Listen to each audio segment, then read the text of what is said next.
Wow, so amazing to see all of our authors on one platform together celebrating the book My Voice Stories of Transformation and Purpose, Volume 2. In speaking our truth and sharing our unique stories, we are doing two very amazing things. We are teaching the world to be a fairer and kinder place, and we're easing the burden of our story on our shoulders. 20 women who shared their stories in the book My Voice, Volume 2, transformed their lives when their purpose in life pushed them so hard that they could no longer ignore them. Not any of their journeys have been simple. There have been changes in mindset, increased self worth, and an ingrained knowledge that there was more they could do, not only for other people, but for themselves by following their true purpose. There have been moves from continent to continent, from high flying careers to humble service to humanity. They have learned to trust their gut and to push as much they can possibly in a new career or passion so they can give others the benefit of their true calling. Not any of their journeys have been simple. After reading their stories, we dare you to ask any of our authors if they had a choice, would they have stayed in their old lives? The answer would be a loud no. Be prepared to be enthralled, inspired, and amazed by what we can do when we find our purpose, and be ready to be transformed through their lives. Her journey began when she accepted the gift of a rare medical diagnosis and embarked on a journey from acceptable to proud, living a louder life in 3 acts: accepting the as is and activating the law of attraction. In between, falling, not failing, while inspiring truth and good news. It really was a journey once traveled but never forgotten, with light and shadow weaved in her masala movie life, rising by lifting others while shaping her passion. She continued taking chances and making moves, even taking the boo out of taboo. She knew the power of purpose will find a way. As the realist, she adjusted the sails. Hers was a story of yes, with some time on the bench, while she walked the tightrope of life. But at the end, she knew she was a natural beauty.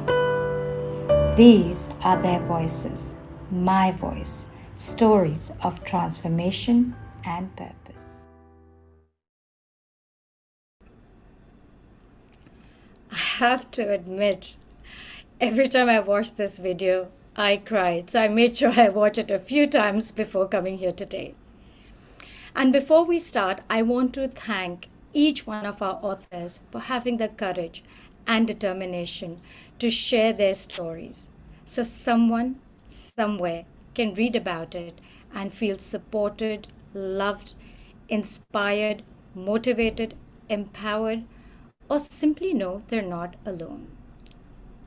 My name is Nira Gupta, and together with Shikha Sarkar, we would like to welcome you all to the launch of My Voice Volume 2 Stories of Transformation and Purpose by Global Influencers Publishing House, a publishing company with the objective of connecting hearts and minds of international readers and authors through the power of words. The event is brought to you by KitKat Events and Marketing, a company that has been in forefront of empowering women through a series of events, forums, conferences, awards, even building an online and offline community. Their focus has been on creating a safe space for like minded women to come together, engage in, and discuss pressing issues. To know more about our books, events, or to join our community, you can follow our social media pages, and we're going to be sharing all the details on the chat right now for you.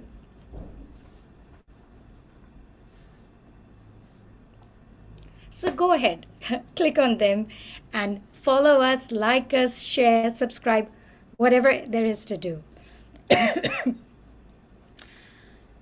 After the success of the Amazon #1 bestseller book, My Voice Volume 1, a collective memoir by women of substance, which launched in July this year, we are delighted to be back again with you all with the launch of My Voice Volume 2, which is released just last week on Amazon.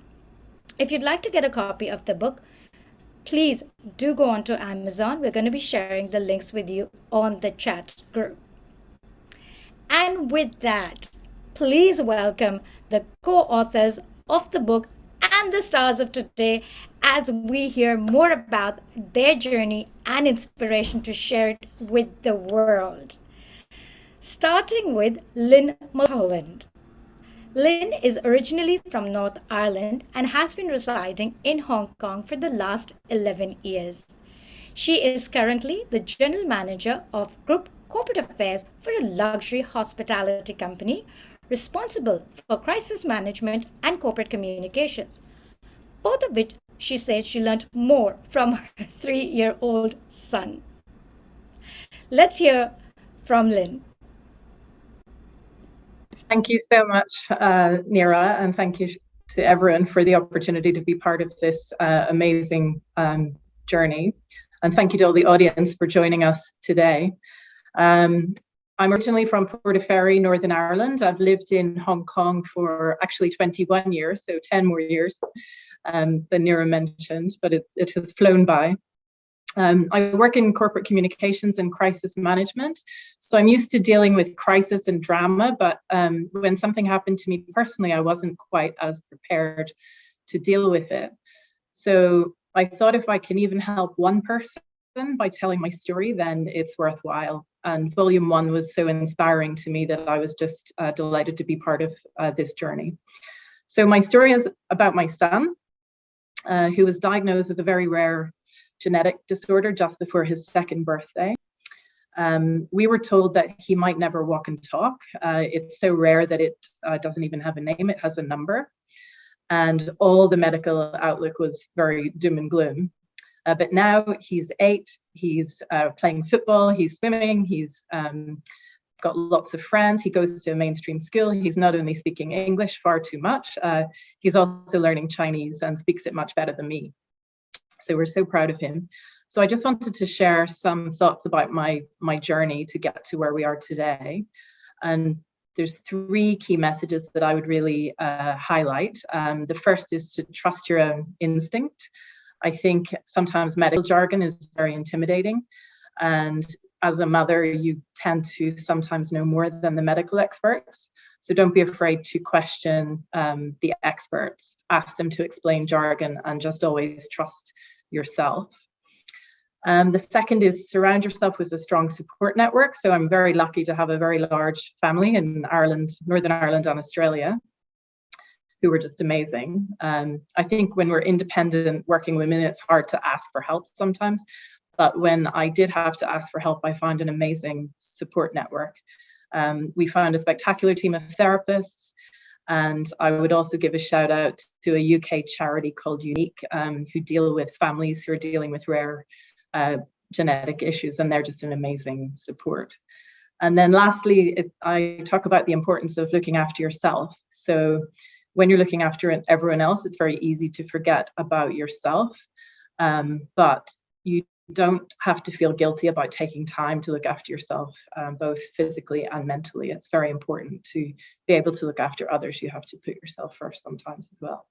So I hope you enjoy the read. I'm really excited to be part of this with everyone else, and I look forward to hearing everyone else's stories. Thank you all. Thank you so much for that, Lynn. Thank you so much for sharing your wonderful journey with us. Up next, we have Dr. Anuradha Krishnan. Born and raised in Kerala, India, Anuradha grew up as a boy named Akhil. Even as a young child, she knew she was different. But it was only when she started her studies to be a dentist, Anuradha learned more about transgender identities and realized she was not an aberration and gradually began to accept herself as a normal person. Let's hear some more from Anuradha. Thank you so much, Nira. First of all, namaste to all. I'm so privileged and happy now because I could become a co-author of other 19 women from all over the world. Actually, I feel like it's a great recognition for my womanhood. I never get such acceptance, even from my family or even from my students who's studying with me. Or is it audible? Okay. So for me, it was a great opportunity. Actually, when Shikha contacted me to write in this book, I was just surprised. Why should I write? What should I have to write?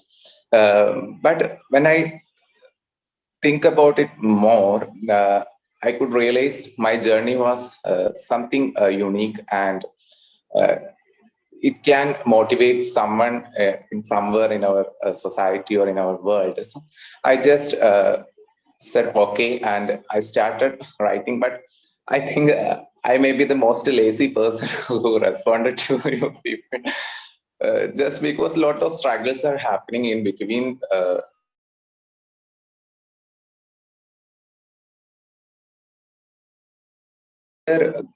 I'm messed up with a lot of difficulties even now. As I said, it's a great recognition of my gender identity. As a woman, I feel so much happy now. When I say about my identity, it's not by default. I, as a woman, it's not by default. Wanted to say that, according to me, I don't know whether you people agree or not, but according to me, womanhood is not just biological. It's something behavioral also. So we should respect the femininity or womanhood in every, maybe in the womanhood, it's not just only for a biological woman. It can be shown in a male body or even in an intersex person, or anywhere we can identify a womanhood, and we should appreciate. It's not just a matter to bullying or harass. So we should appreciate, or we should celebrate the womanhood in every creature, everyone who living with their dignity and proud in our world. So I also shared the journey of my resilience and existence. It's just an ordinary story, but the world which I am living made this something extraordinary.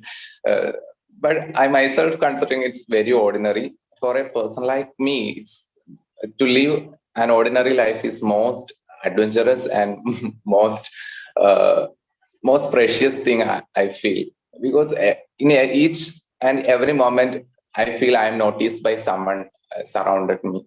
So it's something weird actually. Uh, yeah, I'm shared my story of struggles actually. Maybe it's a little bit what to say, in sense of negativity are a lot there in that story, but I could say proudly that I overcame that all situations, and now when someone asks me how you identify, I just tell I am a queer dentist. That single sentence can say what I am now, and I'm proud what I am. And I know there are a lot of people who don't have the privilege to come out and tell what they are. There are a lot of people are hiding their identity, but I want to tell them that take your own time, whatever time you need, take it, but never compromise your identity for anyone, for anything. Just live as what you are. Just celebrate your identity, just celebrate your gender, just live as a proud human, whatever be the gender, whatever be the caste, religion, class, color. It's nothing, it's important. We all are humans and we should live with our own life, never compromise for anyone. Thank you. Thank you so much. And these were very, very beautiful words. And I love how you said living an ordinary life is the most important thing for me. So thank you so much for that amazing sharing, Anuradha. And we all applaud you and your journey, and we wish you the very, very best. Thank you so much. Up next, we have Catherine. She has to leave early, and I'll let her tell you why. But before that, let me introduce her. Originally from UK, Catherine has worked on child rights and protection across Asia from almost a decade and is passionate about connecting and bringing people together in a pursuit of solutions and common goals. She currently holds the position of the CEO at Pathfinders in Hong Kong. Catherine, let's hear from you. And please do tell everybody about why you need to leave early and the exciting event that you're going to. Thank you so much, Nira, and I hope you can hear me okay. And firstly, apologize for the background noise. I'm actually currently at the Spirit of Hong Kong Awards with one of our incredible Pathfinders ambassadors, who last year won the People's Choice Award. I'm super excited to be here with her and really to celebrate all that she's achieved for her community as a migrant domestic worker. So I apologize for the noise, and I also apologize for dropping off early. Secondly, massive thank you to Global Influencers Publishing, and particularly to Nira and Shika for inviting me to be part of this wonderful project. They say life begins at the edge of your comfort zone, and accepting this invitation was well and truly outside of mine. However, I do hope in sharing some of my life's ups and downs that others can take strength and confidence to be their authentic self.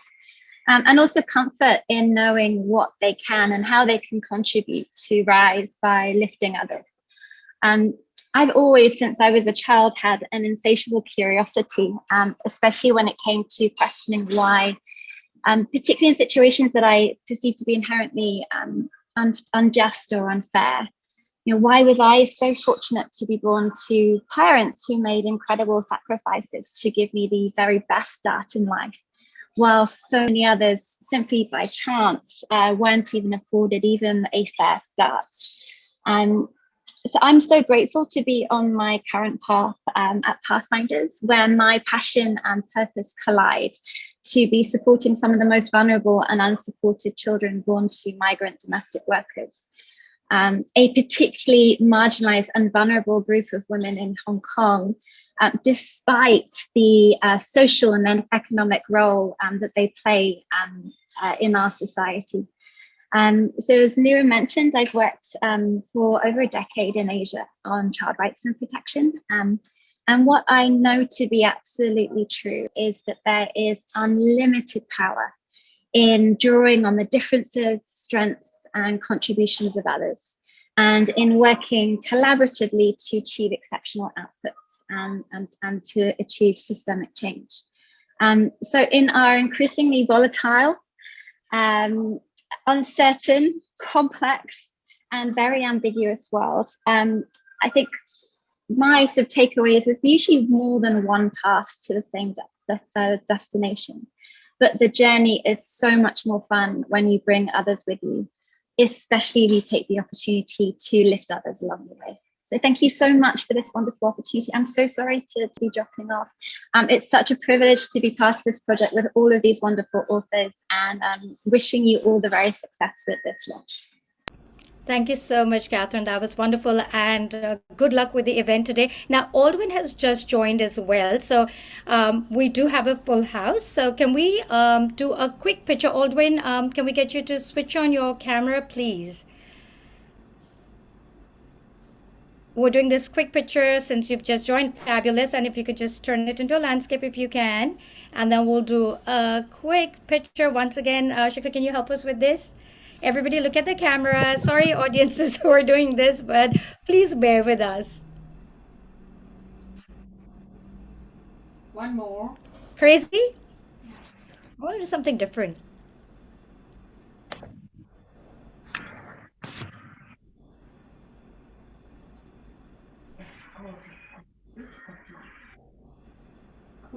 Thank you again. Thank you, everybody, for that. And thank you for the sharing. So we'll go back on the speaker mode now and introduce our next author for today. Thanks, Catherine. Thank you so much for joining. So, our next author for today is Yamalita Kano. Born in colorful Mexico, Yamilet had a childhood full of creativity. For over 20 years, she performed as a professional ballerina. After retiring, she moved to Hong Kong and currently runs her company Louder by Yamilet Kano, living her life just like in ballet, where if you fall, the dance does not have to end. Let's hear more from Yamilet. Hi, everyone. Thank you very much, Nira, Shike, and everybody here involved, all the co-authors. Obviously, I'm super excited, and I feel so honored to be part of this book, My Voice, Volume 2. I've always liked writing, I would have to say, but as a lot of you know, it's not a thing that we do constantly and every day. So when I was asked to be part of the book, it was such an exciting opportunity. And I say, yeah, why not? I tend to believe that we need to jump, and we need to jump to have the blissful feeling in order to fully live life. Well, we shouldn't jump just like that and land on our faces without a strategy. And this is one of the things that dancing taught me in order to take it into my life further on, to have that strategy jumping with a little peekaboo, so we can still know where we're landing and what to expect. We might not be able to control everything and to have all of the details arranged, but we can always think about all of the possibilities, the ideas, and the paths, and then live that life with a lot of emotion. I love motion because, as Nira said, I used to be a ballerina, and that's my first love and would always be. So movement creates that emotion that will help us create impact in our life. And this is what I'm happy to share in my chapter. I call it a louder life in 3 acts, because dancing has always been so important in my life that I decided to take that on in what I'm doing now as a business entrepreneur lady. Been here in Hong Kong for over 10 years, around 13. I originally just came for an exchange program, and I loved it so much. I was always very curious about the Asian culture living and growing up in Mexico. I don't know why some people ask me if I was from Asia. So I grew up with that little fire in my belly, knowing that I wanted to see it for myself. So once I arrived here, I was just enchanted by the beauty, the culture, and the people that live in this side of the world. And that's why I decided to make it my home and establish my company called Louder. Why Louder? Because also I love color, and I love color in every sense in my life, as you can see in my attire, but also in the way that I speak and I communicate. Hence, that's the thing that I do for a day-to-day job. I do coaching, training, and also public speaking, emceeing, and moderating services in Louder. So I try to combine those 2 ideas of being colorful, being bold, and fearless in our lives with strategies, with the tenacity and the passion that I learned from dancing. So even though that we may fall on our faces, but that still means that we are making progress because we are moving forward, not being afraid of those falls, and knowing that everything takes time, everything takes practice, and everything takes a lot of empathy. And as I love to call it, tactical empathy, being very radical. So creating a radical empathy approach has been also something very important in my life. Not always having it, but practicing constantly in order to be helpful to others and to my life. So this is what hopefully you enjoy in my chapter, be able to go through the journey from the 4 little steps that I had when I was 5 years old, wanting to become a professional ballerina and dance on the stages like my heroes, and then deciding to have that closure of something that was so important for me, but not dismissing what I learned, but utilizing it to the next steps in my life as a person, as a woman, as an immigrant, as a Latin American brown person living in another part of the world, and also as an entrepreneur. So thank you once again for having all of us here. I'm very excited and I can't wait to keep on listening to all of your stories. If you are ever here in Hong Kong, send me a pin or a text. I'm always happy to connect and to be able to create stronger relationships that are going to be meaningful for our lives. So thank you once again, Nira and Shika, and everybody here that is attending this event with us. Thank you so much for that, and thank you so much for the cheer that you bring along as well. Thank you so much for sharing our story with us, and that was Yamalita Kano joining us from Hong Kong. Just a quick update. So for anybody who wants to buy the book of all of these wonderful authors, My Voice Volume 2, it is available on Amazon, and we really need your help to make it into a bestseller. So please go out there, buy it on Amazon. For anyone who joined us a little late, we're going to share this again on the chat group. So go out there, click on it, get your copy, read all of these amazing stories, and support not just all the authors but also the charity. So I just want to remind everybody that all sales proceeds from the book go to Singapore Children's Society. So when you buy the book, you're not only supporting and encouraging all of the women, but you're also supporting little children who are the future voices. So please do support this. With that, the next person we have is Lena Couple. She's also a childhood friend of mine, which I guess a lot of people wouldn't have known. She was born and raised in UAE, where she currently works as a director in her family-run business. She is also a parenting coach and a Vipassana meditation practitioner.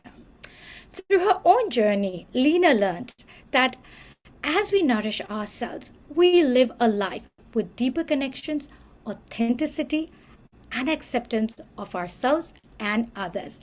Let's hear a little bit more from Lena. Thank you, Nira, for that introduction. Lovely to see you all here with me today.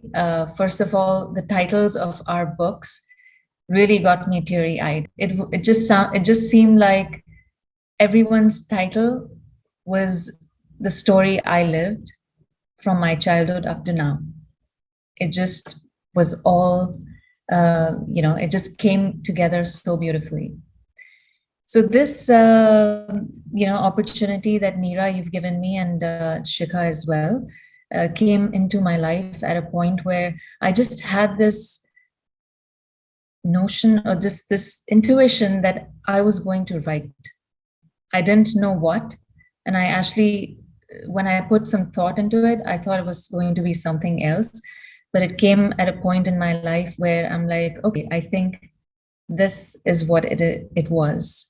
And I'm so glad to be sharing my story. I've always been an introvert. So this has really taken me a huge amount of courage to open up and share about my own childhood. I began my story by saying that there was once a little girl who was often quiet and loved to observe people. She was labeled as being shy, disengaged, or even snobbish. And that little girl was me. So this is pretty much my journey from childhood up to now, and the transformation that I have seen, and all because of my practice of meditation and looking deep within. I realized that I was always mostly living in the past or the future. And that's where, in the past, is where all our beliefs are. We have certain preconceived notions about ourselves, and we start to believe sometimes that we are not good enough, and we are not capable of doing certain things, or we're not lovable.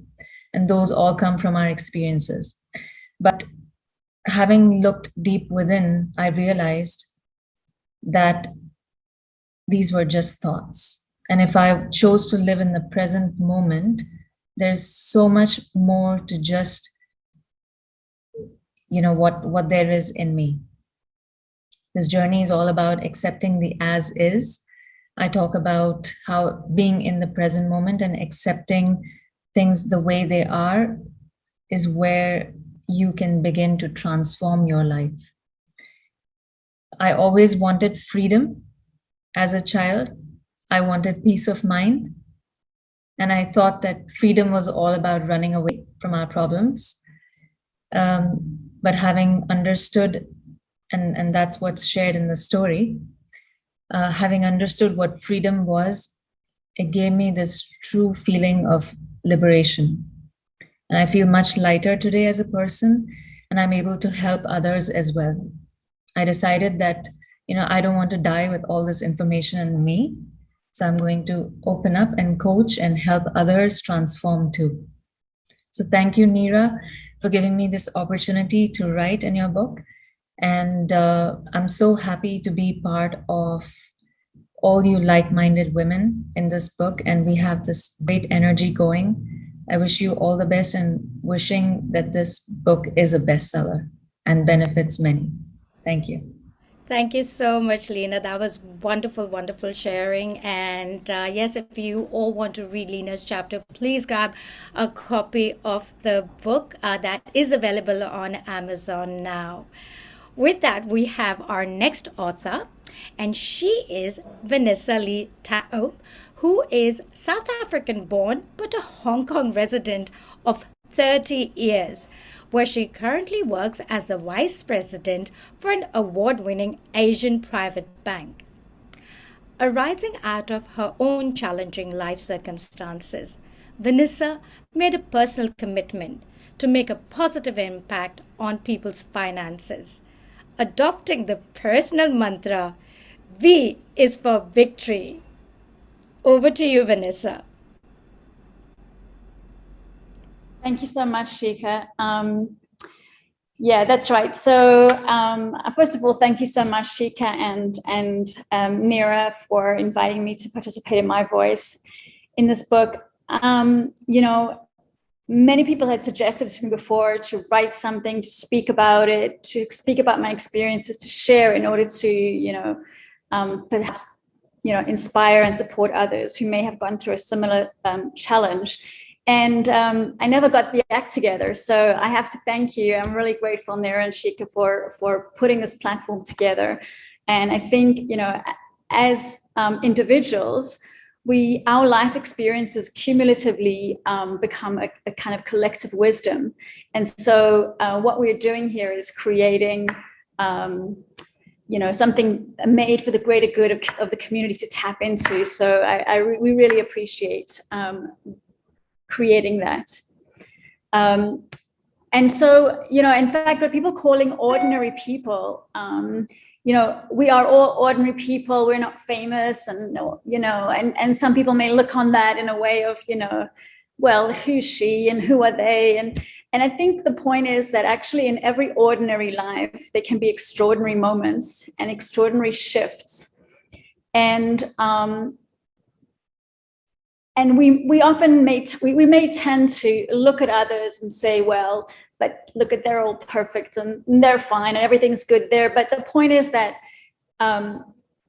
nobody gets to live on easy street. Everybody has some kind of challenge in their life. And so again, if we can support others by sharing our story, then, we've done something good here. So my story started when I found myself in a situation, despite being well-educated, despite being in a situation where I had run different businesses, suddenly I found myself in a severe financial pickle, I suppose. It was a tough moment when I could not afford food for my 7-year-old daughters, who were 7 and 9 at the time. And so that obviously, that's something that's really hard for a mom. That is something that makes you stop and figure things out. And I still think about that time as, the time there was no food in the fridge. so that was a catalyst for me to figure out what's my purpose. At the time, I wasn't earning. And so what is it that I can do that A, is going to support my kids, and B, is most importantly is going to fit my purpose? And that gave me the purpose and made me realize that actually what I do want to do, what happened to me should not happen to anybody else.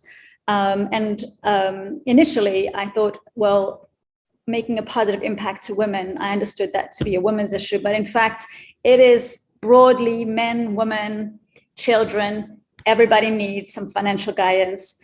And so that's what happened. I switched into finance, into personal finance. And please read the story to find out more and how that happened. But I'm really grateful, and that the challenges that I faced actually provided the opportunity. And oftentimes when we're in this dark tunnel, we don't see that. So that's something to keep in mind. And so this is why what I did was, through the mantra that I mentioned, I mean, of course, hard work, nothing can substitute hard work, but we do need to go into our hard work with a mindset of what comes next. And that's kind of why I refer to myself now as wealth manager, thought challenger, because our mindset is so important as individuals and as investors, has a major impact on our personal finances. So thank you so much again. It's fantastic to be able to join these wonderful women, and please do buy the book. We really appreciate your support, and to be able to support the children's charity in Singapore. Thank you so much, Vanessa, for that. And thank you so much for sharing your story. It really, really can inspire a lot of people out there. So again, please do grab a copy of the book to read Vanessa's story. Also, we've got a lot of chat happening, and there's a lot of encouragement coming. So please keep them coming. Keep them coming. We love all the support and love from all of our audiences. So do keep all the compliments coming. Thank you for that. And with that, we come to the next author, and that is Kalpata Thiagarajan. Born and raised in India, Kalpata was once a world-renowned Indian classical dancer. But life had other plans for her. She moved to Singapore over a decade ago, where she runs Calm Wellness Center and Counseling Services as a trained psychotherapist, psychologist, clinical hypnotherapist, and a mindfulness trainer. And I'll let her tell a little bit more about her inspiration to write for My Voice. Thank you, Nira. Thank you so much. It's lovely to be here among such inspiring ladies and amazing stories being shared from each author. It's a privilege, actually. I consider life itself to be extraordinary. There's nothing ordinary about life. Life is what it is, right? It's the essence of everything that counts, that has a heartbeat. And regardless of where you are and what you do, you don't have to necessarily be in the limelight to have an extraordinary life. Life is extraordinary by its very nature. So I believe firmly in that. And I start my chapter with a very favorite quote of mine, which is Nelson Mandela's, which says the greatest glory lies not in failing, or rather it lies not in not failing, but in rising every single time you fall. And I live literally by that quote. So if you read the book, you will see that I have not just once or twice, but thrice, and many little falls in between. But I firmly believe that every single time you fall, it's a blessing, because you learn what not to do, and you also learn how to do things right and to turn things in your favor, because every single failure is actually a stepping stone and a learning curve. So that's how I've lived my life. And every single, don't get disheartened that you faced a failure yet again. Rather get excited, because it's another opportunity to rise like a phoenix, and you will rise more brightly and more radiantly every single time you fall. That has been the motto of my life, and I'm living it, taking one day at a time. And as Nira said, from dancing on stages and being in the limelight, I now have chosen to bring a bit of light to everyone's life. So I run Calm Wellness Center and counseling services in Singapore. I firmly believe that acceptance is the very first step. So accept yourself, self-acceptance, self-love, and self-awareness before you look for it in others around you and in the society. So always never stop loving yourself, and don't let anyone tell you that you don't have a right to live, you don't have a right to love or to be happy. And this is the message I give to everyone who walks through the doors of Calm Wellness. I teach mindfulness. I also do brain spotting and hypnotherapy as well to just drive in this message, the essence of life. So, hope you all enjoy reading every single chapter because it speaks, I believe, earnestly, it speaks to every single person. You don't have to be a woman to read it. You don't have to feel any kind of a gender bias to pick up that book. So it really speaks out to all, and all the titles make sense to every single one of us. Life is to be lived. So don't look back, don't fall over the hurdles behind you. It doesn't make sense. So walk forward with confidence, with stride, with spirit and energy. Thank you, everyone. Thank you so much, Kalpalata, for sharing this. And I love that even after everything, you have such a positive outlook to life. And that's the only way we can move forward and move ahead with full gusto. So thank you so much for sharing today. Next up, we have Aldwin Alterney, who's also known as a media queen. She's a TV host, speaker, photojournalist, mass media expert, and author of multiple international best-selling books, joining us from Australia. Arising from her own challenging past, she is passionate about inspiring more truth and good news to help decrease depression and suicide rates and lift people's spirits. Let's hear from Aldwin. Hello, thank you so much. I'm actually just hopping onto my laptop. I've been between appointments, so if we can just let the other one in, and I can get off my phone if that's okay. No worries, we'll come back to you. Thank you. All right, well, Aldwin's going to be back with us. And in the meantime, I will introduce our next author for today, and that is Lillian Gowers. Born and brought up in Trinidad and Tobago, Lillian is a coach, counselor, and therapist from Australia, supporting people to be empowered to achieve their goals and fulfill their life and work outcomes. Having been on the receiving end once, Lillian currently delivers coaching to caregivers to help build their resilience and self-empowerment skills. Let's hear a little bit more from Lillian. Hi, Nira. Hello, Shrika, and all the other lovely authors. Thank you so much for the privilege of being with you on this journey. And thank you again, Nira and Shrika, for the beautiful opportunity. So it is indeed a real honor to have put words onto paper and to see it actually published and to hold it. I just think it's the most freeing experience because I think, like a lot of you, we're not professional writers. We haven't, like I certainly haven't written as a professional, writer or anything like that. And so it really was an opportunity to just share. And the chapter that I wrote in #MyVoice is called Light and Shadow.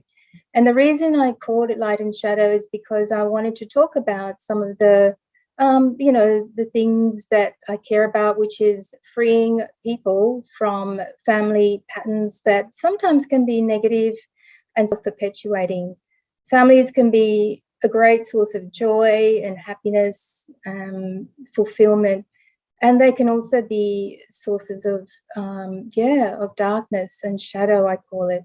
So in the process of writing my chapter, I guess I had to become honest and just to really fess up that, yes, there was something that I was struggling through, and yes, there was a breakthrough. And for me, being a family therapist doesn't give me a pass card from having issues in my family. I actually looked into it a little bit more and wanted to find out and wanted to get understanding around what was going in my family.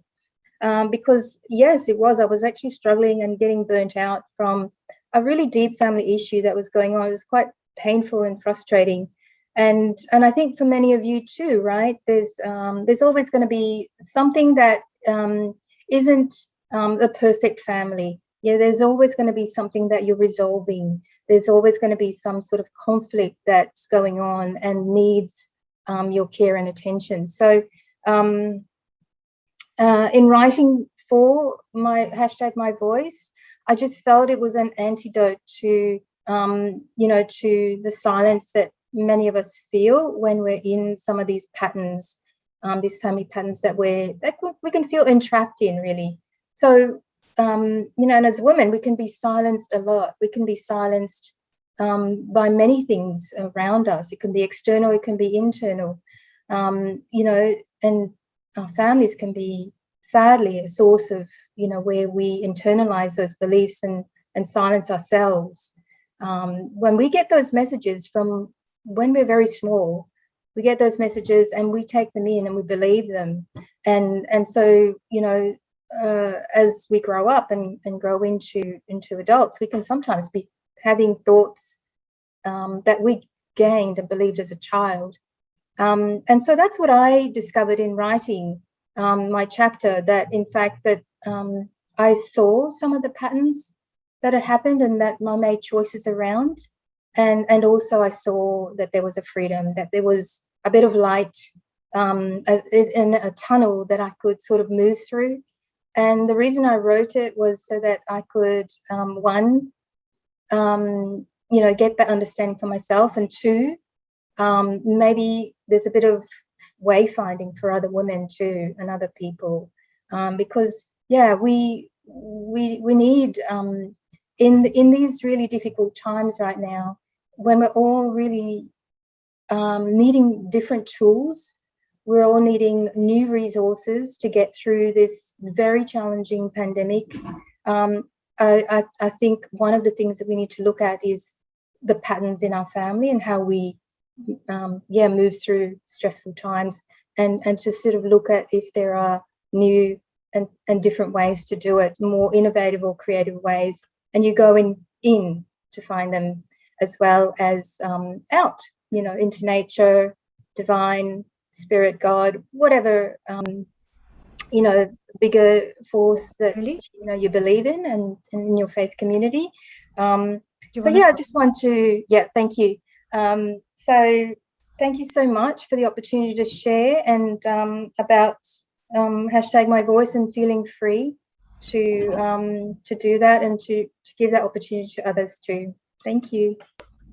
Thank you so much, Lillian, for that sharing. Thank you so much. And of course, for everybody, if you do want to read her chapter, please grab a copy of the book. And Aldwin's ready, so let's get her back on. Thank you so much. Thank you, Nira. Can you hear me okay? All right, fantastic. There's a bit of noise behind me, so we'll see how we go.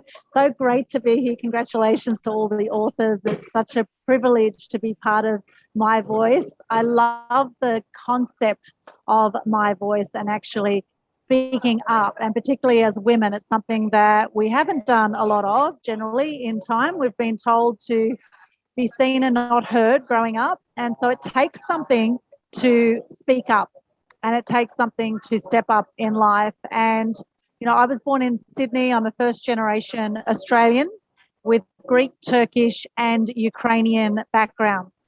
Now, in my blood, in my heritage, I have my great-grandparents were actually killed for stepping up. They were hung by Stalin's men back in the early 1900s when Stalin decided to kill off all the kulaks as a class. So the kulaks, being rich landowners, wanted to eradicate that and make everyone, lower class. I guess really that's the whole communist thing. And then my granddad started to speak up against the government, and then he was told that the government were after him to kill him. And so he then went running for his life and ran from the Ukraine to Turkey. So in my heritage, I have family who were killed for stepping up and running for their life for speaking up. And it's proven scientifically in our DNA, we have the DNA of 7 generations, right? 7 generations in our DNA. So we carry a lot of history with us that we may not be conscious of. And I know now with the work that I do, I help people get publicity. I help people be seen, be heard, be known through online and offline media. And I know that my ancestors are here supporting me in what I do, helping people speak up and step up now. And I'm very grateful for the opportunity to do that. And I know it takes courage sometimes to speak up and speak your truth, to let your voice truly be heard. It takes something sometimes. However, if you're not speaking your truth, then perhaps potentially you are living a lie in some way. We don't like to look at it that way. However, potentially, if you're not speaking your truth, that's what's happening. And they say if you don't stand for something, you will fall for anything. And we're certainly in interesting times right now in the world. And now more than ever, it's important that we speak up and that we let our voice be heard. And so growing up in Sydney, I actually grew up in a family with quite strict European parents. And I was fairly innocent up until about the age of 6. And then I saw a sheik that I befriended in Turkey get killed in front of me, had its throat cut in front of me when I was 6 years of age. And it was actually a Greek Orthodox tradition that when family come from a long way away, they sacrifice a sheep and they feed the meat to the poor village people. However, for me, that was my friend, the sheep, right? So I had this connection with animals, and I never really understood the cruelty that happened in the world. You know, my dad used to watch the news every single night. He would watch not just 1 hour of news, he'd often watch 2 hours of news. Mainstream news this is, and often, as we know, 99% of mainstream news is negative, right? If you want to be depressed and suicidal, just watch the news, right? So, you know, and so this is the environment I grew up in. I remember as a kid one day being so upset by what I saw in the news, I went to my dad in tears. I said, why is the world so nasty? Why are people so cruel? And he said, darling, he said, that's just how the world is. And so I believe that's how the world was for a long time. And I became very angry with the world. My dad said anger is dangerous, so I internalized my anger. And then he introduced me to table tennis. And I used to beat the hell out of the ball in table tennis. That was one way I released my anger. I became very good at table tennis. Some people call it ping pong, right?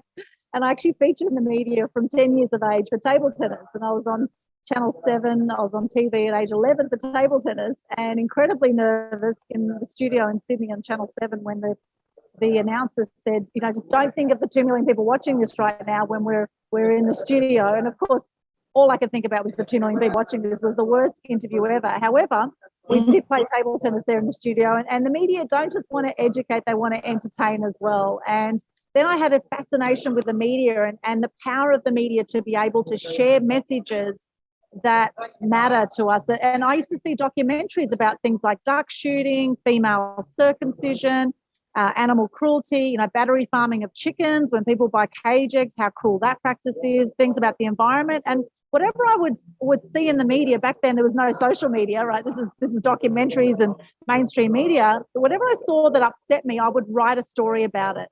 And I was editor of the university newspaper in Canberra. I used to write stories about whatever it was that upset me. And I thought, if I can just impact one person with my story, it's worth putting my story out there. And of course, my voice being a book is a great media outlet. This is a fantastic collaboration and co-creation here. It's such an honor to be with all of you amazing women and there was a guy there too. I saw all of you amazing people from all over the world. It's really fantastic to be part of this. And I'm so honored now that I get to do what I love, and I teach people all about stepping up and speaking up and making a bigger difference in the world. Because, you know, if we don't do that, then what's going to happen with the world, right? And we can impact people. Our X factor is our story, and we often don't give ourselves enough credibility We think, who am I to teach something? Who am I to share my story? But actually, who are you not to, right? Who are you not to? You have an amazing story, and the world is waiting to hear your story. There's 2.2 million podcasts right now in the world, right? There's a lot of people out there looking to share your story. So it's a matter of having that faith and courage and belief in yourself to actually step up. The more you step up, you will then inspire people around you. So I'm a big believer now. What I do is inspire truth and good news. I'm a big believer in the power of consciousness to shift the way we do life, regardless of the dramas that are going on in the world, regardless of the things we can't control out there right now with COVID and the lockdowns and all those things, right? Regardless of all that, we can control how we do life every single day, every single moment. And that's something that I'm very grateful for. And I help to encourage with the Global Good News Challenge that I started during COVID. It's a monthly challenge. Anyone can participate, sharing gratitude and good news. And also a Good News Day I created as well. So this is something that we can consciously, by sharing gratitude, by looking at the things we can appreciate in life, we will have a better experience of life. We'll attract more opportunities to ourselves, and we will influence those around us, our family, our friends, our community. And it starts with us. And as Gandhi says, be the change you wish to see in the world. And as I say, shine bright and light up all those around you. Thank you so much. Such an honor to be part of this. Thank you so much, Aldwin. And you're so right that we all need to share our stories. It's so important to share all these inspiring stories, and to everybody else who think that they might have a story that they want to share. In fact, you know what? Everybody does have a story. And if you're ready to share, then please do get in touch with us. We would love to know more about your journey, your story. And yes, if you can inspire one person through your journey, through your story, then you know what? You have done a great job. So thank you for that, Aldwin. And thank you for so much love and, good news that you share around. Next up, we have Priya Sabrawal. Now, born in India, Priya is a feng shui practitioner residing in Hong Kong for over a decade, where she runs her company Disha, which comes from the Sanskrit word Disha Dhara, meaning direction, something that she strives to give her clients. Interestingly, she also previously co-owned a cricket team, Kowloon Cantons. And the reason I'm mentioning that is for all the cricket fans who've joined us right now today, there is the World Cup happening for 2020. So that's the reason we had to share this amazing news. So she is very fond of cricket, and she has an amazing story that she shared in the book, which again is very close to my heart because I do personally relate to it for many reasons. But I will let her tell you a little bit more. Hi everyone. Thanks Nira for that very generous introduction. So my story here is, as Nira said, a very personal journey. It's a deep dive into my past when I was a lot younger, in my early 20s. And of course, that's a very vulnerable time in everybody's life. I never thought that I would ever write about this experience in my life, but I have a lot of friends who have not been able to conceive or not, for whatever reasons, they have adopted kids. And I love to hear that. And whenever I hear that, I always chip in and I say, oh, by the way, I'm an adopted child as well. And that really takes people by surprise. And it's like, what? How come? How is that even possible? We've seen your relationship with your parents. We've seen you with your family.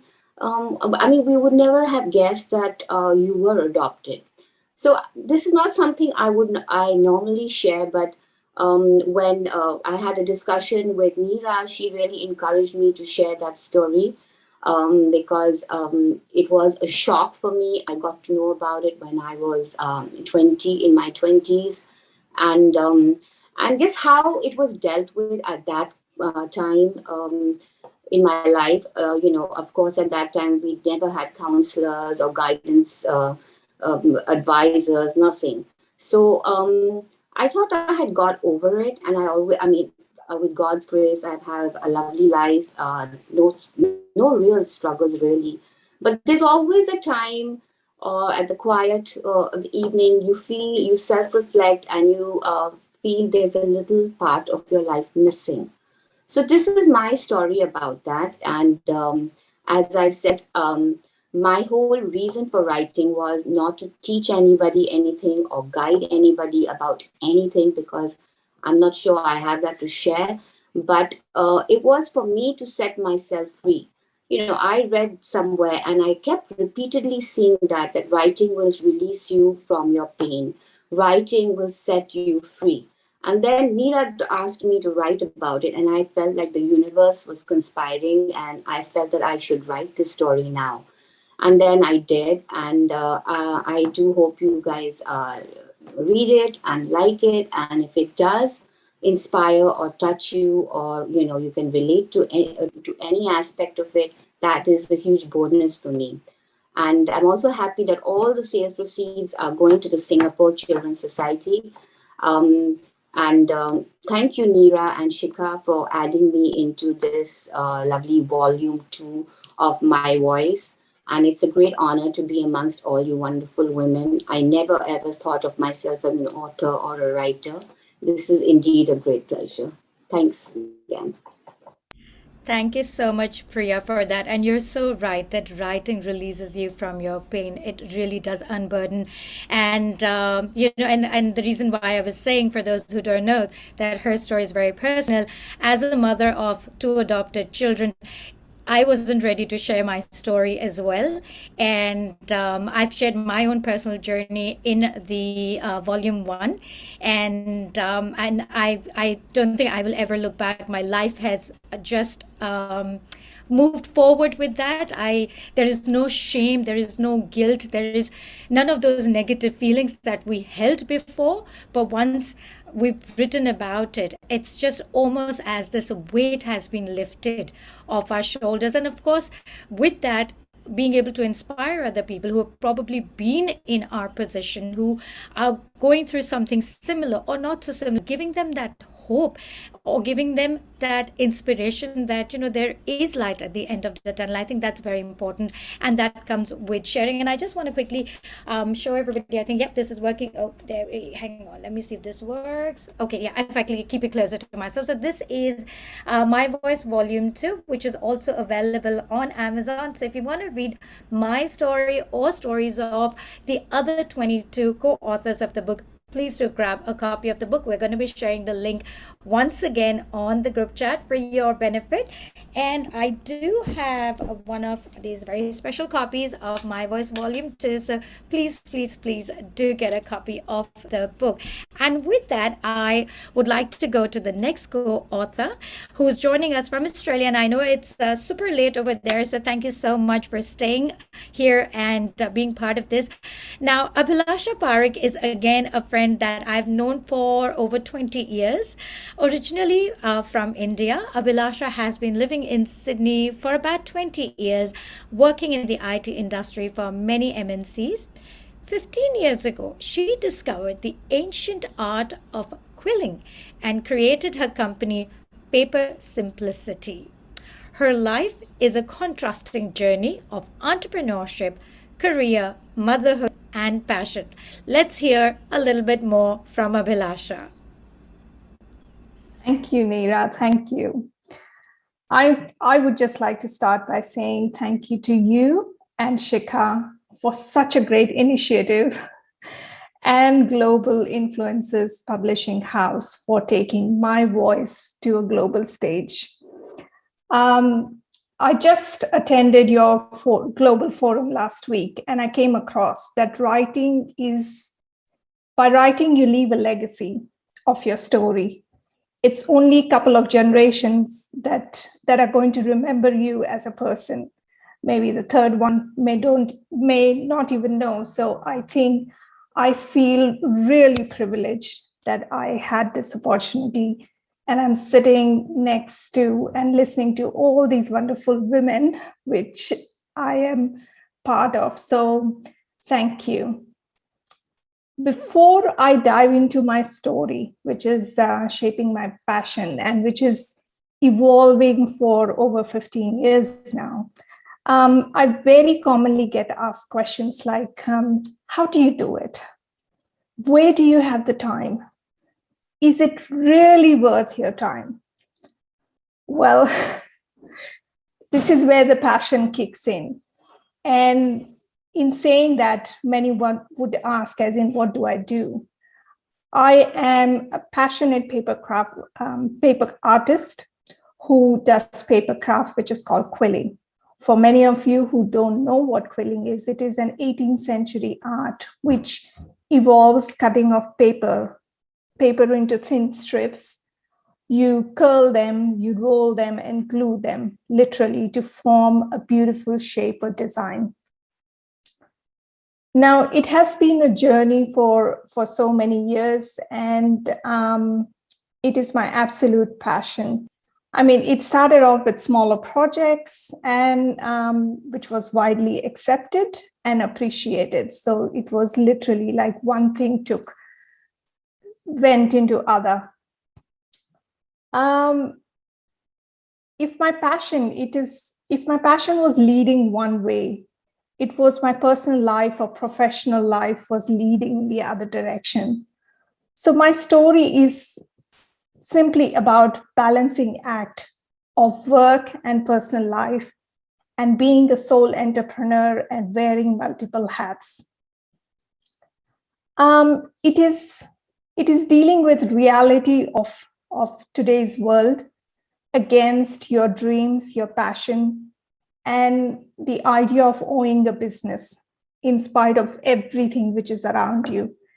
It is also about, it hasn't been easy. It is also taming my own self-doubt, changing the thought process, or just learning to focus what is important for me or what is important for the whole idea and the business. Writing this chapter was also not easy. When Nira approached me, she said, "Oh, you got to write this." I said, "Yes, I mean, it's a great idea. I have things in my head which I have always thought, but I have never formally written." It was not easy to write because I have shared a lot of personal information in that.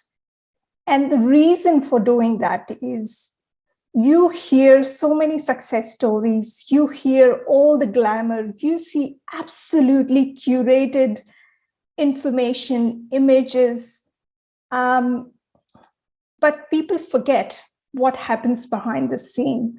People forget what's the struggle behind it, how this person has come to where they are at, or what they forget the struggle behind that beauty. So what I wanted to share was, and hopefully I think it's probably everyone here is a successful woman. They are struggling, they're striving to be better. What I want to see is if there is one person I can inspire with my story, I would be more than happy.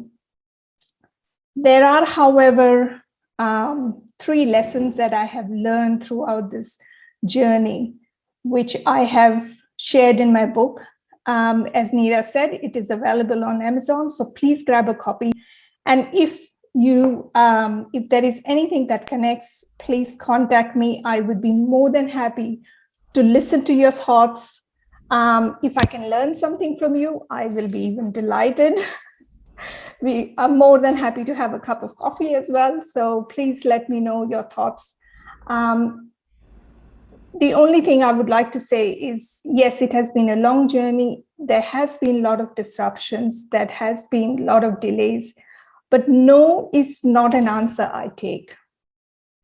Giving up was never an option. It was never a thought that crossed my mind. I just took those breaks as a learning curve, or a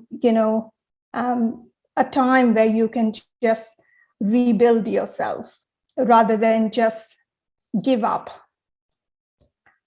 I think I have been literally, I have shared this with Nira, but I have been so crazy that if I step out of my house, if I know I'm away from home for maybe a day or two, I would probably forget to pack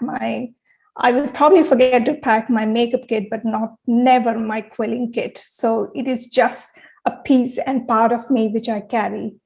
And which is what I have shared in my story. So please grab a copy and let me know what your thoughts are.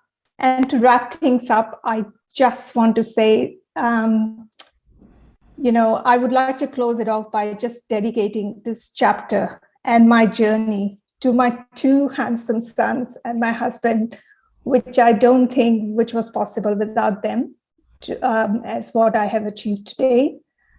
I am definitely blessed with some friends who have been around through this journey, who have appreciated my work, and who have stood by me and supported me throughout this. So thank you. And simply amazing what you guys have done that I'm here today. And last but not least, my mom and dad. And last but not least, my mom and dad, who have actually growing up seen every small act of mine as a major or a big achievement, and always said, do your best and aim for sky. Well, I understood today that I am a star. So thank you. Indeed. Thank you so much for so much genuine sharing, Abhilasha.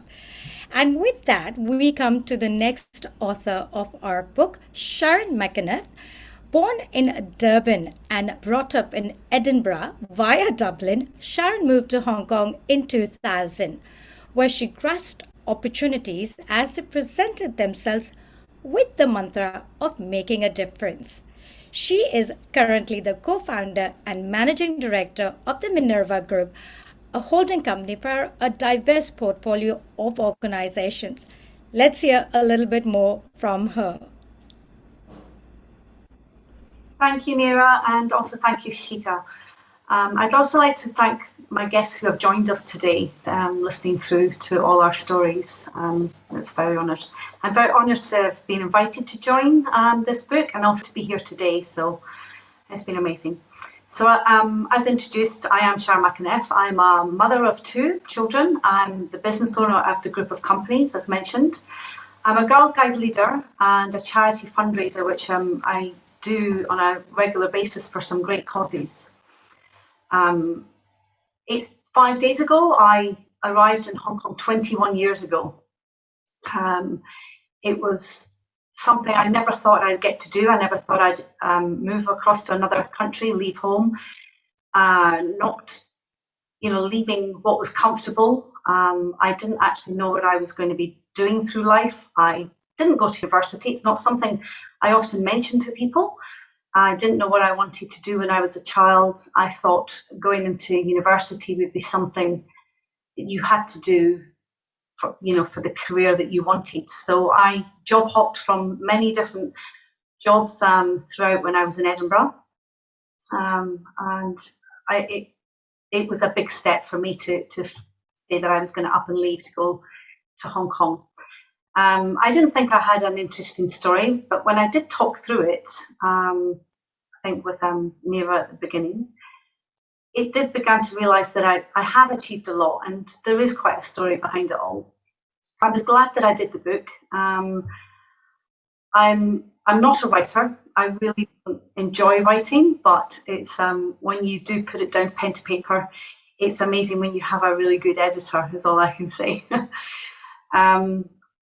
So I decided to do this book mainly because I love to support charities. It is a children's charity, and I've been supporting the Saru Rabeni kindergarten for a few years now, which is also child related, as well as doing my Girl Guides. So it was a great opportunity to support yet another charity. But mostly throughout my childhood, on many occasions, I haven't quite believed in myself. Yet here I am, 21 years in Hong Kong, doing many, many things that a lot of people envy. So my story is actually, it's about taking chances and making moves. As I said, moving 21 years ago, I didn't think I would live here for more than maybe 1-2 years. It has been the most amazing decision I have made ever. And decisions along the way, setting up the companies, taking risks throughout that has been rewarding. When I left Hong Kong, my husband came. He was my fiance at the time. Actually, he was my boyfriend at the time. moved across to find work, went to stay with his brother while he found work, and a few months later he came back in the summer to propose, then became my fiance. And that was probably to ensure that I probably followed him. And it was a bit daunting. Was I going to, make that move after being away for so long with him? But it was the best decision. It's the most, it was very fulfilling to be spending my time in Hong Kong anyway. So I was told at the weekend by a friend and my husband that I'm not like normal people. And so what did they mean by that? Well, I have a lot of energy, and even at almost 50, I'm the master of getting jobs done and occasionally delivering above and beyond expectations. I share some of the things that I do. I help empower young brownies through my Girl Guiding and through my businesses, taking chances on women and bringing talented new mums back into the workplace, providing them with a flexible working opportunity to shine and to be amazing mums. I feel it's good to not pay back kindness, but to pass it on. And my ambition is to actually help and inspire other women and to increase their self-belief and to realise their true potential. It's taken me a while to sometimes believe my true potential, and I've had supporting people such as my husband behind me help me, guide me that way. So that's me, and I'd just like to thank you all, and I'd like to encourage everyone to purchase my voice volume 2 and to read these amazing stories. Thank you. Thank you so much, Sharon, for that. Thank you so much for sharing your wonderful journey with everyone who is here, but also in the book. With that, we move on to the next author for today, and that is Leanne Charlin. Founder of Building Your Mindset Muscle, she is a wise woman with an opinion living in Australia. She has worked in the corporate sector for over 40 years, as well as spent 25 years as an alternative healing therapist, life coach, mentor, speaker, and an international best-selling author, openly sharing her life journey with the aim to help others. Let's hear more from Leanne. Thank you, Nira and Shika, and everyone here today. Carol Wilson said, if you do not challenge, we tolerate. If we tolerate, we allow it to happen. In my chapter, Taking the Boo Out of Taboo, I encourage open and courageous conversations to remove stigma and empower individuals to live their best life. The topic of sexual abuse and harassment chose me.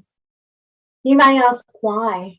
I know I've asked myself the same question hundreds of times as I bared my deep, dark secrets for the benefit of others. As I faced my shame and I found my voice. How could I stand by and hear more stories about children and young women being sexually harassed and abused? How could I let another generation of children innocently be affected? I couldn't. I had to do something, and I know firsthand what it's like. I was a magnet for sexual harassment and abuse from an early age, and it blocked my advancement in business and severely impacted my mental health and my experience of life. It's driven me from deep depression to high anxiety, panic attacks, and burnout multiple times. I'm an advocate for people to come out of the shadow of childhood trauma, self-limitation, and sexual abuse. And I aim to influence people through the ripple effect of raised awareness and increased open and courageous conversations so that there are no taboo subjects. Today, I help people to own their story and courageously embrace change using energy techniques, increased self-awareness and pattern awareness, and a growth mindset. I hope from my story that you have a greater understanding about the impact of sexual abuse and harassment and start taking the boo out of taboo. Please buy the book. Please share it with your family and friends. And please have open and courageous conversations. Thank you. Thank you so much, Leanne. And it's so important to bring out these taboo subjects because people don't want to talk about that. And it's not us, it's them. So that's the thing that everybody needs to remember when somebody puts us down. It's not because of us, it's them. And it's so important to be able to give that power to everybody else as well to come out and speak about what has happened and help whoever can be helped to that. So thank you so much for sharing such an honest thing with everybody who's going to read the book. So thank you for that. And our next co-author of the book is Carrie Bennett. Interestingly, growing up in a small rural community in Alberta, Canada, never had she imagined while flipping through her parents' National Geographic collection that one day she would have a career spanning 2 decades working all over the world as an educator. The secret was her turning her absolute nose to a possible yes. And from there on goes her journey. And let's invite Carrie now to tell us a little bit more about her journey and the inspiration to write for My Voice. Thank you. Thank you, Nira. And a big shout out to all my family and friends from Canada, Japan, China, and Hong Kong who are joining us today. My story is chapter 17, and it's titled The Story of Yes. It's a story that attempts to reconcile the voice of the head with the voice of the heart. It's a story that shares what happens when you can rid yourself of the clutter of the physical world so you can hear the voice of the spiritual world. I grew up in a small town in southern Alberta, Canada, and the village that I actually went to junior high in was so small that the population changed monthly on the sign that brought us into town because of the deaths and the births in the village. And so never did I imagine that I would have the opportunity to teach and to lead in various international schools around the world. In fact, I really felt I had no business traveling or living overseas. The first time I ever flew internationally was when I was in grade 12. And I left my small town to the big city of Los Angeles with my high school band to play in the Disneyland parade. It was the first time that I had ever seen a palm tree. And I think I was hooked on international travel after that.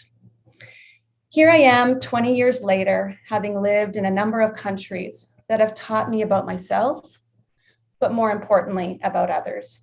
And these experiences have been such rich blessings that never would have been possible if I had not taken the time to listen to what my heart was telling me. My story begins and ends with a reference to one of my favorite books, The Alchemist. At a point in the story, the main character, Santiago, asks his mentor, the alchemist, this question: why must we listen to our hearts? And the alchemist responds, because wherever your heart is, that is where you'll find your treasure. I hope that my story inspires you to listen, to seek, and to find the treasure that the world has in store for you. Thank you for purchasing our book, and I really look forward to connecting and hearing your response to my story. Thank you so much. Thank you so much for that. And you're so right. It's all in that little word, yes. And for everybody else, please do grab a copy of our book to read all the amazing stories that our authors have. And of course, just to let you all know that with the stories, we have also shared all the details of our authors. So you can get in touch with any one of them when you get a copy of the book. If you want to tell them, thank you for sharing a great story, or if you want to connect with them, hear more about their journey, whatever it is, please do get in touch with all of our authors, whether it is through LinkedIn, Facebook, email, through their websites. But just let's create this energy that we're building here. Let's create a community together of, as Aldwin says, good news and truth. So let's just have a lot of energy going through. And with that, I'd like to welcome our next co-author, Patricia Haywood. Growing up in Jamaica, Patricia dreamt of visiting various countries and immersing herself in different cultures. She achieved this and lived and worked in numerous countries, finally settling in UK. But none of them came without her own challenges. Yet today, she runs a company called Master Build Hers, a mindset and strategic advisory firm in UK. But let's listen more about her story directly from her. Over to you, Patricia.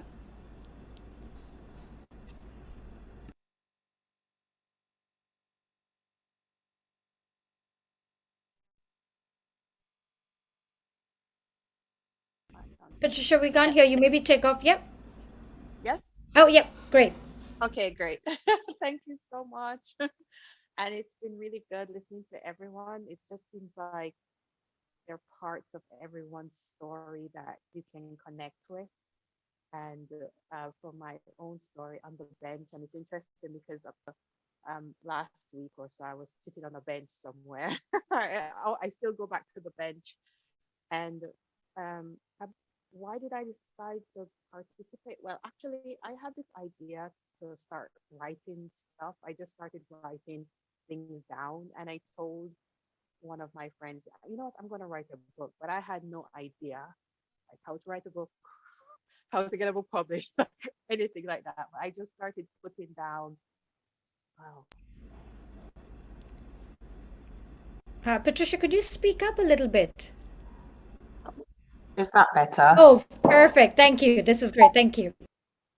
Just started putting down my thoughts, and then I got approached about the book, but I wasn't quite sure, how everything was going to go. And then I got very ill, very, very ill, where I was in bed for just weeks on end. And I see it as, they say you put out your intention and then the universe just kind of conspires as to get you to that point. And getting very ill and having this opportunity, I feel like there was some alignment, because then I was able to cover all these stories that I'd just been typing up randomly and put them together and put them in this book. And I was just like, wow, it doesn't come together the way you expect it. It never really does, but it comes together. And so I'm really grateful to have the opportunity and to put, just a short snippet, a journey that I've been on, and it's continuing. And so my story is just about sitting with the pain and sitting on the bench. And I've always sat on the bench.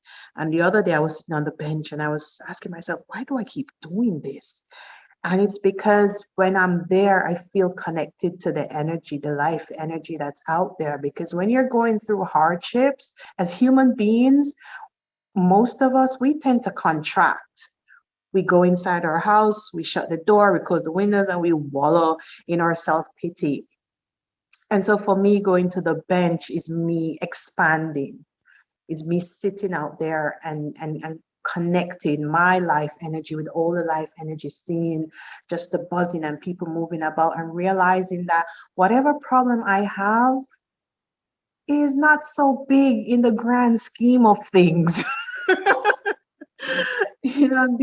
And just putting myself out there in the world for the sunlight, to hear the birds, to see the plants, and to realize that the life force is bigger than I am, and whatever problems I have, it will solve it. It will solve it. And so for me, that is what sitting on the bench is about. And then one of the things that led me to was to start questioning my philosophy. And as some of the authors already spoke about, we pick up these things as children and they travel with us. And I had a really hard childhood, and I brought a lot of those perspectives and philosophies with me in my adult life. Then when, you know, something bad would happen. I'll be going along real good, and then something bad happen. Oh my God, it is what they said would happen to me, or here I am, and now they're going to laugh at me. And, you know, I'm the only one who left home, you know, I'm the only one who left home. And I was seen as being ungrateful. You know, I was seen as, why does she have to be, you know, try to be all different? And so I always brought that with me. They're waiting for me to, you know, to fail. And so I would hide. Anything bad happen, I would hide, because I don't want anybody to know, so they can say, told you so. You know, but then I started questioning my philosophy, and, you know, are these things real, and are they real for me now?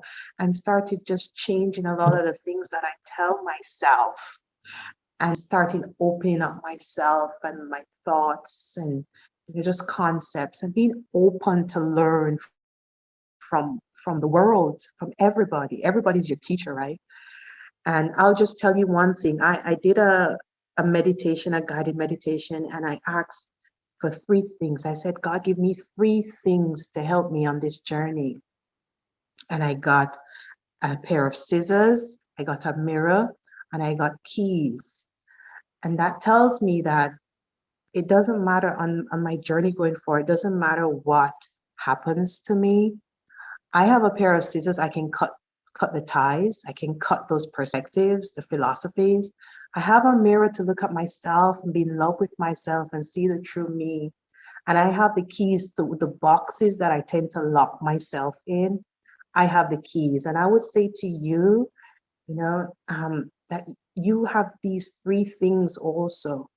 We lock ourselves in boxes. Despite what we think people put us in boxes, we lock ourselves in boxes, right? And we carry around these backpacks full of bricks and rocks with things that people tell us that are not true for us, but we've never questioned them. And we just need to look in the mirror some more. Every day, dance, laugh, have fun, see yourself and be happy. And, you know, things will just change for you. As one author says, stop living in the past, stop living in the future, just live in the present. And it's a struggle. It's still a struggle for me. But I try every single day to just live in the present. And that's all that is asked of us. Do not worry about anything else. Go and sit on the bench. See the leaves, see the plants, see the birds. They don't worry. They know that all their needs will be met. And that's all we need to believe. So thank you so much. I'm so grateful. It's been a bit of a journey being ill, but this opportunity is just remarkable. And, you know, seeing other ladies, and I hope to get the book on Amazon soon. When I'm not at home now, when I go back. Thank you so much. Thank you. Thank you so much, Patricia. Yes, and everybody's writing about scissor, mirror, keys. We're going to remember that. That's wonderful, wonderful. And thank you so much for sharing your journey. And as people are writing on the chat, and your infectious laughter. So yes, please keep that always with you. And with that, I'd like to introduce our next co-author of the book. She is Tina Sharma. Originally from India, Tina has lived in Singapore for 16 years, leading the HR department of a well-known bank. Having come a long way from where she started and going through her own set of struggles, made her aware of her strength and the difference she can make to others in her profession and leaving a positive impact. Let's hear a little bit more from Tina, joining us from Singapore. Thanks a lot, Nira. Thanks, Shikha. And what a lovely evening that we've been having. It's going to be almost 2 hours, and I've been so glued listening to the stories of wonderful co-authors. It's such a great privilege to be here sharing this space with all of you. And thank you. I know we are amongst the last 1 or 2 speakers left, but thank you everyone for staying on and listening to all the lovely stories.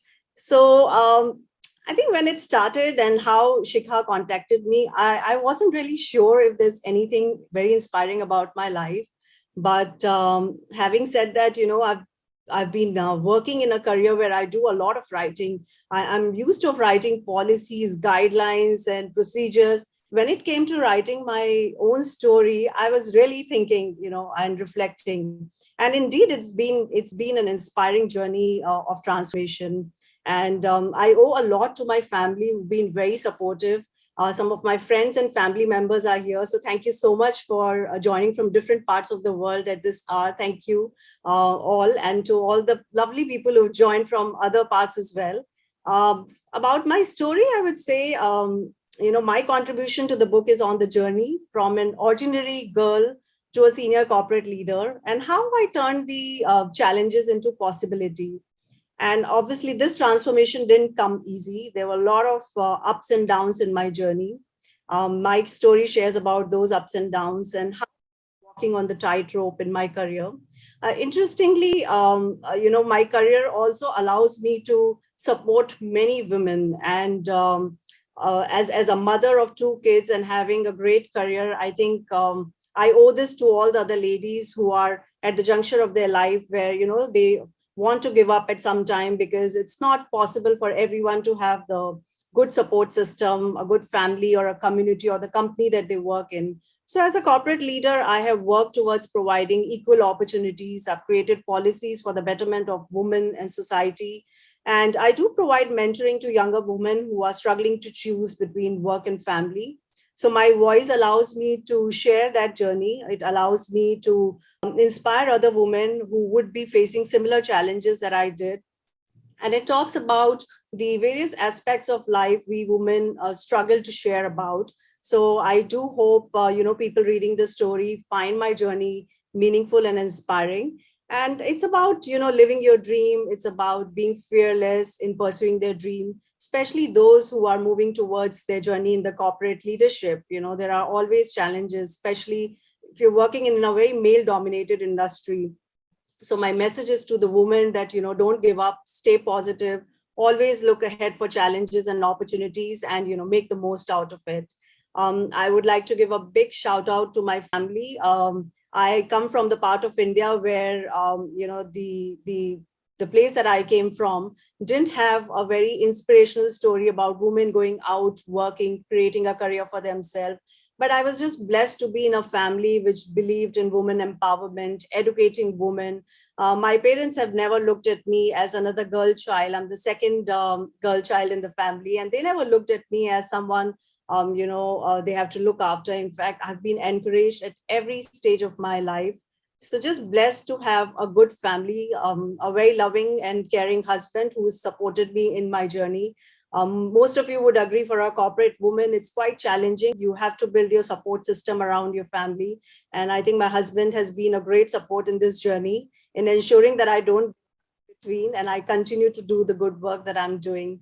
So I do hope you, take some inspiration from my story of my struggle as a leader, how I grew from nothing to someone very senior, sharing the board space, making tough decisions, and inspiring other corporate women to join this journey. So thank you once again, Nira and Shikha, especially Shikha for putting up with my tight schedule, chasing me, never forgetting to ping me about the dates and what is happening. It's been a great journey. And as I said that, being a co-author was not really something I was looking towards with my busy life, but I'm so glad that I took this opportunity. And I'm so honored to be a part of this My Voice book, Volume 2, and sharing the space with such inspiring women out there. And of course, when Shikha spoke to me, one of the big cause for this book, where the proceed goes to Singapore Children Society, I think that also resonates well with me. I'm a firm believer in uplifting the women and children in the society. And I'm glad that through this mission, we are all able to contribute towards some noble cause. So once again, thank you, and a huge congratulations to all of us for achieving this milestone in our life, for being courageous and brave to bring forward our life journey, a very personal life journey, to this forum. Thank you, everyone. Thank you so much, Tina. Thank you so much. And it's wonderful. The chat group is going crazy with so much support coming for you from everywhere. So you're so right that it is important to have the support of friends and families and our well wishers. And I can see a lot of that coming through. So good luck to you. And yes, of course, for everybody who wants to read her chapter, please do grab a copy of the book. And with that, we go to our last co-author of the book, My Voice, Volume 2. And I'd like to introduce her with a lot of love and affection. Bindu Sangani is a global keynote speaker, a transformational coach, a mentor, and an international best-selling author from India. Now, life hasn't been a bed of roses for her. And that led her to create a world-class butter in, bitter out coaching framework to help everybody else. Now, Bindu is on a mission to transform 1 million lives by 2030. So we wish her all the very best to do that. And let's hear a little bit more about her journey and her inspiration to write for My Voice Volume 2. Over to you, Bindu. Nira and Shika for this wonderful opportunity. And I thank all my amazing co-authors. I've heard all of you and I can't wait to read your stories. Heartfelt gratitude to all those who have joined us today. Thank you for your time. Please buy this book. We have Diwali coming up. We have Christmas coming up. You can gift it to your friends and family as we are supporting Singapore Children's Society. So please help us with your generous donations and by buying this book. My chapter name is You Are a Natural Beauty, and it is based on my experiences on body shaming and how it can uproot one's life if it is left unchecked. I decided to write this chapter for the very same reason that people bury their body shaming experiences because they are too afraid to share. They are too afraid to accept it for themselves. But what they don't realize is how much damage it can do until it is too late. I am sharing some key takeaways in my chapter for all those, and I am sure most of us have been through it in one way or the other, be it a male or a female, on how to overcome body shaming experiences. My dad always told me, you are a natural beauty. You do not need any extra makeup, or you just look pretty the way you are. And I only wish that I should have hold on to his words more frequently and maybe for more longer time. I faced body shaming in my teens, and it got so ingrained in me that I inflicted it on myself when no one else did. This body shaming experiences, this self-sabotage behavior led me to having eating disorders, self-esteem issues, wrong diets, wrong schedules, a totally messed up lifestyle. And it played such a major role at a subconscious level, and it affected me in my academics, in my career, in my professional work, even in my social life. I went through depression. I isolated myself for many years. I faced multiple health issues, one after the other, and I was a complete mess up. Until one day, I looked at my two beautiful children, and I realized I need to give them my best. And then I realized I can only do that when I know what is my best. I accept what is my best. And then my journey to self-love began, and I've never looked back. It has been a difficult adventure for me. It's been over 7 years now, but I've not looked back, and things are looking great now only because of practicing self-love. And it took me a lot of time, of course, because there was decades of conditioning that I had to get rid of. So I'm very careful when I'm talking to my children, to other adults, and I make sure I genuinely compliment them for every small, beautiful thing they do. And I also coach clients, both men and women, on how to, overcome their body shaming experiences. Finally, I also want to repeat what my dad kept telling me almost every day. You are a natural beauty. And I want to pass on that baton to every single soul I meet. And that's also is what I want to tell all of you present here, that you are a natural beauty and don't let anyone tell you otherwise. Keep shining. Thank you so much. Thank you so much. Thank you so much for leaving us with some of the most amazing words. And yes, and a big thank you to your dad for giving you that message. And of course, good luck with your mission of empowering 1 million people in the next 9 years. So good luck to you, and good luck to all of our authors. Now, a couple of authors were not Cheryl had to leave, so I will just give a quick introduction for her. Hailing from US, Cheryl is a co-founder and principal consultant for Achieve Mentor, where she leverages her 25 years experience as a corporate HR leader. She herself is living a bucket list dream of leaning into her own purpose and ambition to authentically empower others to discover the best within themselves, their peers, and partners. Cheryl had to leave, but these are her words. Also, I'd like to introduce Joyce Teng, who's not here with us today, but a little bit more about her. Born and brought up in Singapore, Joyce is currently the Senior Director at the Singapore Children's Society, overseeing community engagement and partnership and corporate communications. Together with her amazing colleagues, they're responsible for donor and volunteer recruitment, management, and organizational external and internal communication goals. And as you all know, all sales proceeds from this book are going to Singapore Children's Society.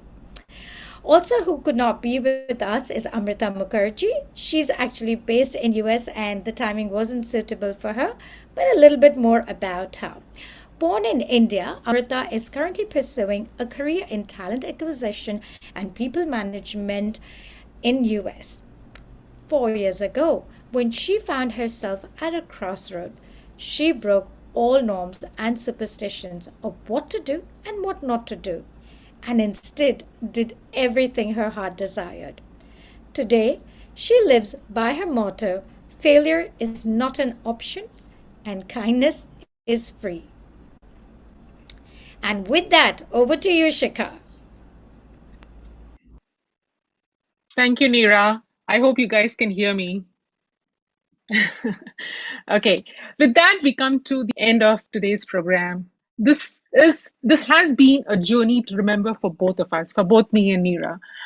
Despite the pandemic situation, we are immensely proud to what we have achieved today. Today, we are here at the launch of our second book. And thank you to all our authors for sharing your inspirational and heartfelt stories. It takes tremendous courage to share your story to the world. I'm certain our readers will be absolutely inspired by your journey, and you will definitely create an impact in their life. Thank you to all the attendees for joining us today. I hope you enjoyed listening to all our authors and us of the book My Voice Volume 2, Stories of Transformation, Purpose by Global Influencers Publishing House. As mentioned earlier, the book is already available on Amazon. Please go out there and buy a copy of the book to be inspired, empowered, motivated, and also to celebrate the exceptional accomplishments and achievements of all our authors.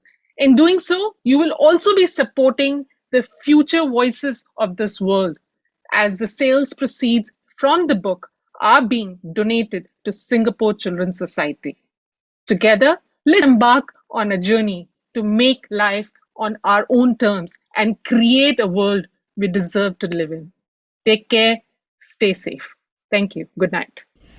Thank you, everybody. Thank you so much for joining. A big, big, big thank you to all of our authors. You can unmute yourself, say whatever you want to say. This is your time.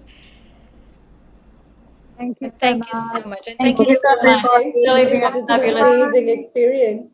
Lovely. Thank you so much. Thank you. Thank you so much. Thank you so much, everyone. Lovely to hear all our voices together. Yes.